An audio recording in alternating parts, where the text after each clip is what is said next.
character building thing, isn't it? That's what we're talking about. So God has a plan to build your character and mine, and there's some tools that he uses to do that. And the first one, guys, back on the technical, there's problems. That's the first tool that he'll use. For believers, problems always have a purpose.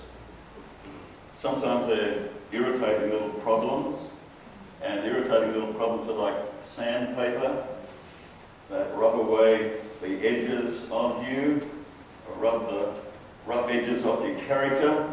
Other times, those problems can be huge problems that are not just like sandpaper, they're like a jackhammer coming in, cracking you up and taking off big chunks of your life that just don't look like Jesus.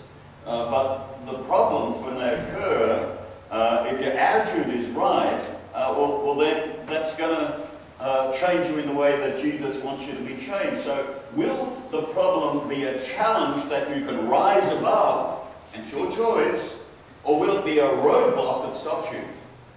Your choice, your attitude. Secondly, pressures. We learn patience under pressure.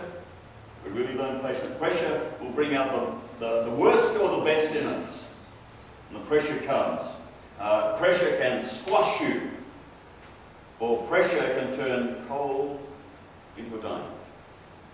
What will it be for you? Your attitude will determine that.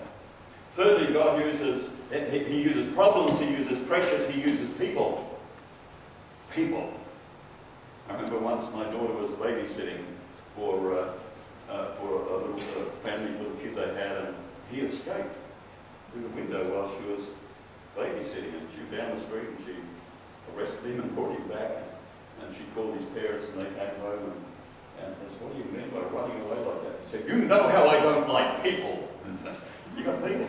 And that's a tool that God's going to use to chisel away the rough edges in your character.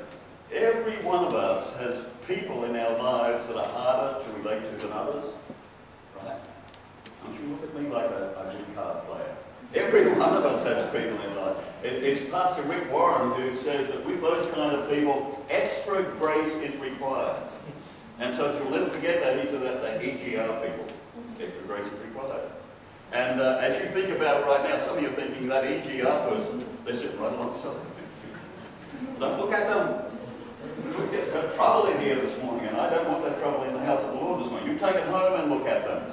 And then if you've got trouble at home, you can sort it all out at home with it. But EGR people, and with the EGR people, the two possibilities here. One is you may need to develop boundaries where they don't get too close. And that's a whole Bible principle. I know some of you are thinking, grace, extra grace particularly means I let them into everything. No! That's not going to help them. So, on the one hand, you might need to build boundaries. On the other hand, you might need to cut them a lot of slack. Because they do foolish things. Because they EGR people. But God will use these three tools, problems, pressures, and people, to build your character so that you can leave a positive mark on planet Earth during your brief stay here. That's the whole point. Three tools for character development and three materials to build with. Conviction, character we just talked about, and thirdly, community. Godly convictions last forever. You take them into eternity, for eternity, for eternity. All the bad stuff gone, all the good stuff's there, in eternity. Godly convictions last forever. Godly character lasts forever. And here's the thing, God's people last forever. God's people last forever. So God is building faith communities on planet Earth in preparation for the eternal heavenly faith community. And you've heard this little slogan, I think it's worth saying again, to dwell above with saints we love. That will be glory. But to dwell below with saints we know. That's another story. God plants people in local faith communities, local churches. Psalm 92 verse 13, planted in the house of the Lord, they will flourish in the courts of our God. They will still bear fruit in old age. They will stay fresh and green. It's like the other translation, but they will stay fat and green. Like Shrek. God wants us to be planted in the house of the Lord in a local church community. be a pot plant drifting from this church to that church back to here, and I'm going to pick and choose what I'm going to take from this one. I'm going to be not going to be a contributor, I'm going to be a consumer. So I'll go over here and I'll get some kids ministry from that little local assembly. I'll get some youth ministries from that one. I'll get some mobs from this one, and I'll get something other else over here. Oh, I won't go there to worship in that one because I don't like any of that stuff they do. I'll go to the other one for worship. Well, you're out of order. You're not planted at all, you're a pot plant. And pot plants just love to put down roots, that's what they want to do, but you won't give it the opportunity to do that because you're always moving round. From this one to that one. And some people say, well, I've had problems in that church, so obviously it's that church that's got the problem, so I'm moving to one that doesn't. Very, not too often is it that the church is the problem, it's usually the individual that has the problems in the church that has the problems. And you need to resolve them where you are.